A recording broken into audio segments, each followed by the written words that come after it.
வணக்கம். அம்மாச்சி வைத்தியம். இன்று அல்சர் தீர்வது எப்படி? முதல்ல இந்த தலையை பாருங்கள். இது பேர் வெட்டுக்காய் தலை. இதோட பூவுங்களை எப்படி இருக்கு பாருங்கள். பூங்க இப்படி இருக்கும். இப்படி இது தலை இப்படி இருக்கும். இதை எடுத்து மிக்சியில் போட்டு நல்லா அடிச்சுக்கணும். அந்த பூவை கட் பண்ணிவிட்டு தலையை போட்டு நல்லா அடிச்சுக்கிட்டு அதை நல்லா வடிகட்டிடணும். வடிகட்டி சின்ன 100 மில்லி டம்ளர் அளவுக்கு 100 மில்லியில் ஒரு கால்வாசி டம்ளர் அந்த அளவுக்கு ஊற்றி தினம் வெறும் வயிற்றுல சாப்பிடுங்க. சூப்பராக அல்சர் 2 நாளில் உங்களுக்கு குணமாகும். அப்படி இல்லைன்னா ஒரு நாள் சேர்த்து விருந்து மருந்து 3 நாள்மாங்க. அதேமாதிரி 3 நாள் சாப்பிடுங்க. சூப்பராக குணமாயிரும். செஞ்சு பாருங்கள்.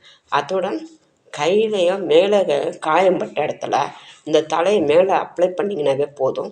சூப்பராக அரைச்சிருங்க. அரைச்சி அப்ளை பண்ணுங்கள். சூப்பராக குணமாயிரும். இது நாங்கள் அனுபவத்தில் நாங்கள் இதெல்லாம் கண்ட மருந்து. அதனால் தயவுசெய்து செஞ்சு பாருங்கள். நன்றி, வணக்கம்.